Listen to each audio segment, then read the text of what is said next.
John F. Kennedy said of Winston Churchill, he mobilized the English language and sent it into war against Adolf Hitler. Let me tell you what this sister does. She mobilizes the English language and she sends it into war against white hegemony and white supremacy. This sister is perhaps the clearest voice for justice in the United States today. She not only has something to say, but sister knows how to say it. And because of her, our consciousness has been raised on the critical issues of unfairness and injustice and oppression. She's not selfish. She does not ask the question, what's in it for me? Instead, she asks, what's in me for others? And we know that because Hannah Drake is in Louisville, people who are in the margins have an advocate. The Holy Ghost, y'all believe in the Holy Ghost? Put on my heart to do two things. One, to invite her to be our commencement speaker.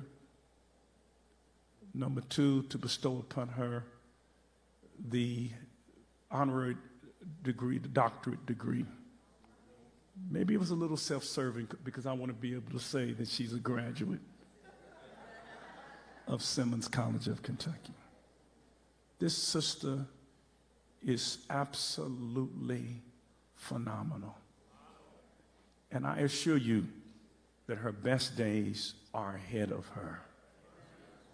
Brothers and sisters, would you welcome to this platform one of the most prolific spoken word artists in the history of Black America, Miss Hannah Drake.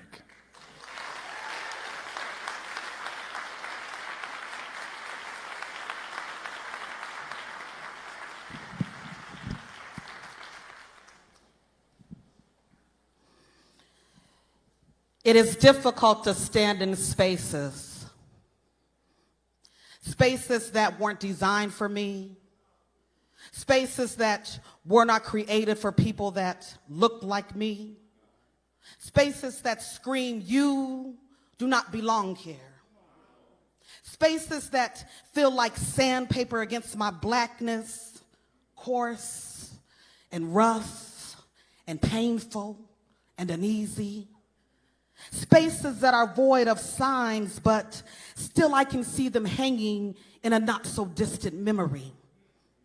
Signs that separated water fountains and restaurants, blatantly reminding people that these spaces were not made for them. And although the signs no longer remain, the architecture and atmosphere is constructed in such a way that I know and we know that these are not our spaces. We are simply standing in borrowed time to entertain the master's masses. It is difficult to stand in these spaces and be me, fully me. Code switching my vernacular to make you feel comfortable. Why must my life dress itself up in discomfort for you to feel at ease? Why must my hair look a certain way in these spaces? Why is my gender an issue in these spaces? Why does my skin feel so heavy in these spaces? You see, these are spaces I no longer want to reside in. I do not enjoy being in those spaces. I no longer want to subject myself to those spaces, but then I am reminded. As I stand in the spaces and I see the faces of these two little black girls watching me perform in awe, because I'm a woman with kinky hair like them and skin that looks like theirs and lips that look like they're standing in these spaces. Spaces that have been designed in ways that have spoken to them at an early age, reminding them, baby, some spaces just ain't for your kind. You see, that is why I'm in these spaces, being a shout in these spaces. It is for every black person. You can clap for that. It's for every black person that has ever entered a room and wondered, would anyone look like them in these spaces? It is for every LGBTQ person that has wondered, could they safely be themselves in these spaces? It is for every Muslim woman that has wondered, could she wear her hijab in these spaces? It is for every woman that has stood at the head of a boardroom table or in a pulpit and wondered, would she be considered equal in these spaces?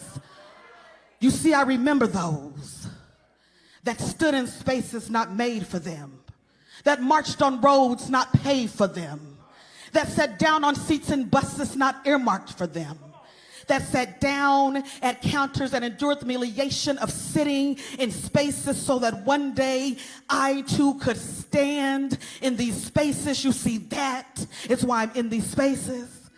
It is for everyone that came before me, that sipped water at the colored-only fountain, that marched into integrated schools and knew they would be just one of 9.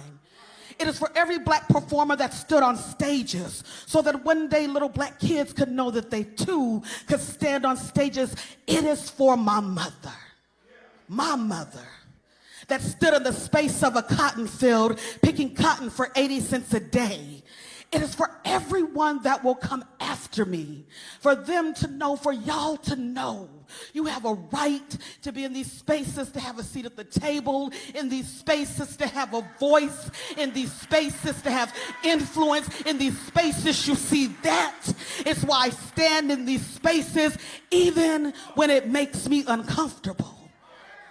And now some of you sit looking at me, and now you feel uncomfortable.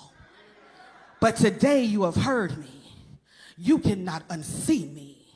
In this space, I belong. In this space, we are here. And we belong here. In this space, thank you. Be thankful for the space makers in your life. We are thankful for the parents that made space for you to get here today. We are thankful for the friends and the family members that told you, you got this, don't give up.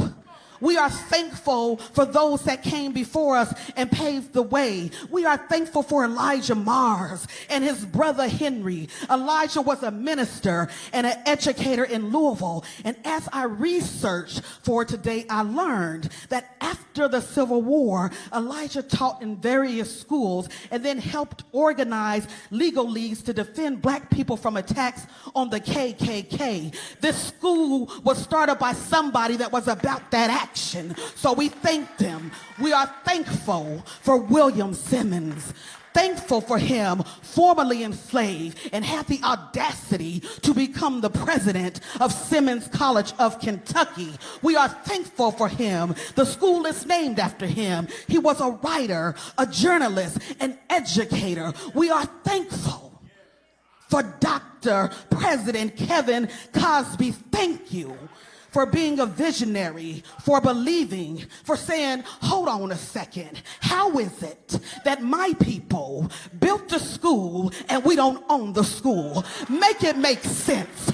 Let me put Simmons back in the hands of those that built it. Let me get Simmons back in the hands of those that made space. Let's get the campus back so we don't have to keep trying to fit into spaces that weren't designed for us, so we can create spaces that reflect black excellence. And now Simmons has reacquired its original campus, secured accreditation, and is recognized by the United States Department of Education as a member of historically black colleges and universities. That is what black excellence looks like. That is what black brilliance looks like, and what I see in this room is a beautiful thing. So today, celebrate you. You did it. You made it. You arrived. You all that. See, I'm old school. I used to say you all that in a bag of chips. And then once I moved to Louisville, I said you all that in a bag of Grippos. This what you have accomplished, no one can take that away from you. Your brilliance, your excellence, your mind, your achievements, they can't take that away from you, even though they tried. Because let's not pretend there was a time in this nation that it was illegal for black people to even learn how to read, illegal for black people to know how to write. But look at us now. This is black excellence. I am grateful, honored, and blessed to stand before you graduates today. I have thought about this speech many times, and I'm going to keep it all the way real. I was nervous all day long. I was looking up commencement speeches online. I watched Denzel Washington. I watched Oprah Winfrey. I was going for all the bad ones. I watched our Black Panther Chadwick. And then finally I said to myself, Hannah, President Cosby didn't invite you to speak so you could be anyone else. He invited you to speak because he knows you.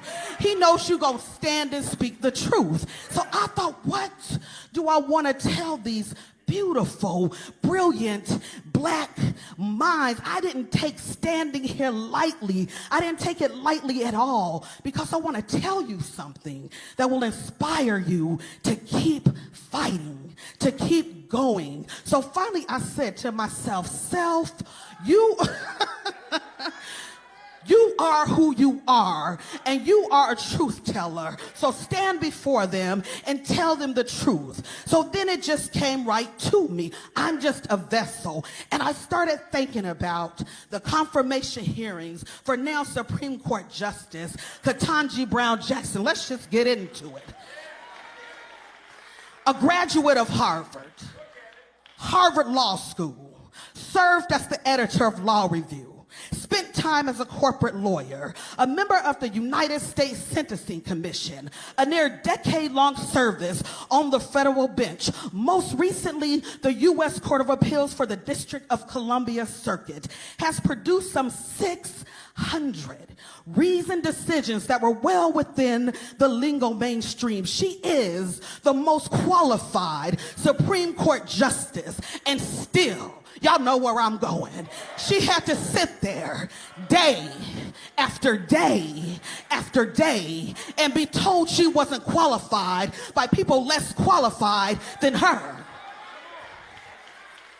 That is what America does to black excellence. It tries to break it. It tries to beat it out of you. It tries to silence you. It tries to take you out. See, most black people, we're never going to have to serve on the Supreme Court. We're not getting asked for that. Many of us will never have to go through that. We won't have to sit through grueling questioning. We have never had to sit through all of that, but we had to sit through racism. We had to sit through having our character called into question. We have had to sit through white men and women who think they know more than we do based on nothing else but skin color. You know I'm telling the truth. We had our skills, expertise, and all of our credentials called into question. And we had to sit and smile through microaggressions, all the while remaining silent, even as our souls were screaming, because we were trying to think of the greater good. I understood Judge Brown Jackson, because as black people, we are fighting an uphill battle in this world every day, because this world has a fear of your black excellence.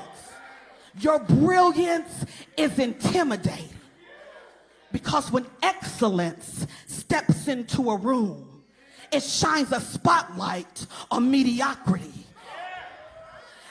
But there's a caveat with that, because your excellence, listen to me on this, because I'm about to tell y'all something right. Your excellence makes people upset. And I wish I could tell you that once you get your diploma, it's going to be all roses and sunshine. I wish I could stand here and tell you today everything's going to be great. I wanted to stand here and just give you pleasurable platitudes. I wish I could tell you that it was all going to be easy, but I'm a truth teller, so I have to tell you the truth. So let me let you know right now, it's not going to be easy. When you walk out of this room, you are going to enter some spaces and you are going to feel uncomfortable. And let me tell you in advance, I'm gonna let you know in advance. Tell me, y'all probably heard these before. This is what they're gonna say. You too loud. You too vocal. You know, your hair is unprofessional. You know, you just don't seem like a team player. Seem like you got an attitude all the time. Seem like you walking around with a chip on your shoulder. Ooh, why are you always angry? There are times that you are going to be underpaid, undervalued. There are going to be days that you are going to feel unappreciated and unprotected. And on those days, I need you to know that as a black person, your mere presence is enough. I am no longer apologizing for taking up space. I'm no longer fighting to fit in. I am no longer working overtime to prove that I am worthy. If you take nothing else from this speech, know that you are enough. Know that you are worthy. The mere fact that you are in the space changes the very space. So it's not you. It's not you. You know how they used to send those Dear John letters? It's not you. It's me. It's not you. It's them. Because your excellence has put a spotlight on mediocrity. The fact that you are sitting here today rejects the narrative that has been long been told about black people. But you see, there is this African proverb.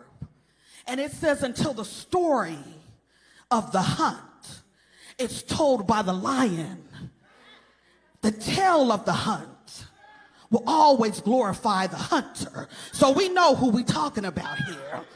For centuries, even up until today, white people have attempted to write the history and narrative but for black people, but now today you have the pen. You get to write the story. You get to tell your side. You are in control of the narrative. You don't need anybody's permission to be great. You don't need anybody's approval to walk into your destiny.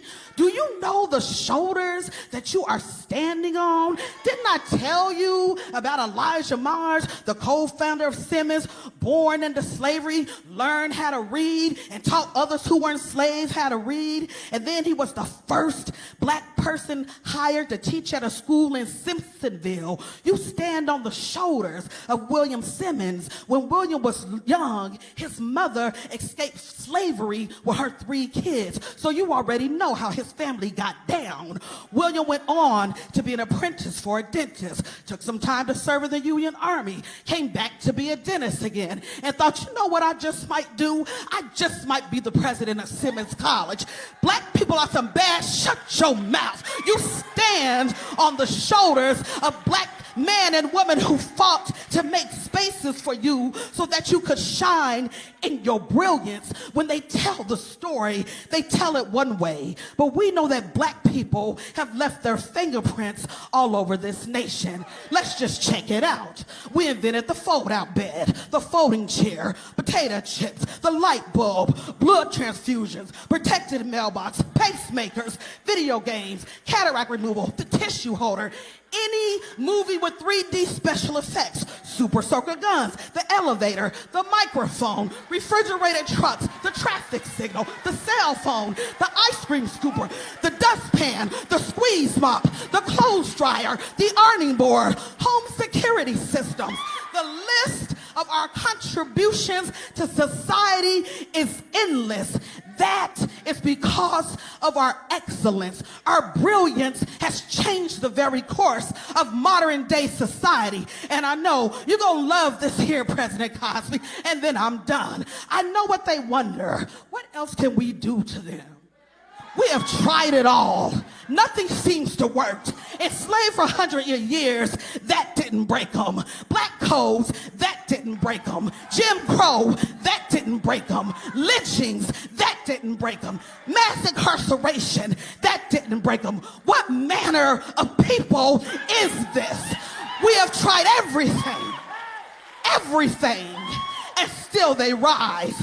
We have committed every possible atrocity we can think of, and still they rise. We have disenfranchised them, and still they rise. Made it illegal for them to read. They went on to be the presidents of HBCUs. Still they rise. We redlined them, and still they rise. We placed them in food deserts, and still they rise. We dropped crack in their communities, and still they rise. We divided up their families, and still they rise. We denied them adequate health care, and still they rise. Denied them reparations, and still they rise. We broke down their institutions, and still they rise. How? How is it possible that they are still standing? Well, let me tell you, it's the same way that building on Simmons campus that Dr. Cosby took me to is still standing today. Every brick intact, still standing. Even when the storms came, still standing. Even when it rained, still standing. We may bend, but we don't break. Black people do everything with excellence. It's simply in our DNA. We don't dwell in the realm of mediocrity. We stand on the shoulders of space makers. We stand in the footprints of giants. Black excellence should be celebrated. Black people, y'all, every single graduate are some of the most amazing, brilliant, intelligent, extraordinary people in the world. Our strength and resilience are unparalleled. I love everything about our blackness, and every day, especially today, I wake up, I'm gonna celebrate it with my whole heart, unapologetically. So no matter what they say, be excellent anyway. No matter what they do, be great anyway. Don't apologize. Don't ever apologize for your brilliance. Embrace your excellence. Take up space. Know you're worthy. Know where you came from, and still continue to stand. Thank you.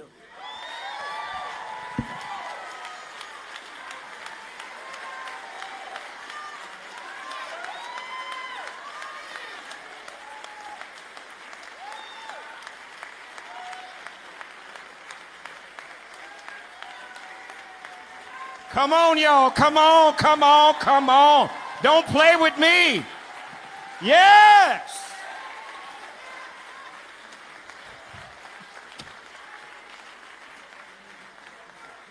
I looked over for the organist, and there was none. Let's just give her another hand today. This is profound.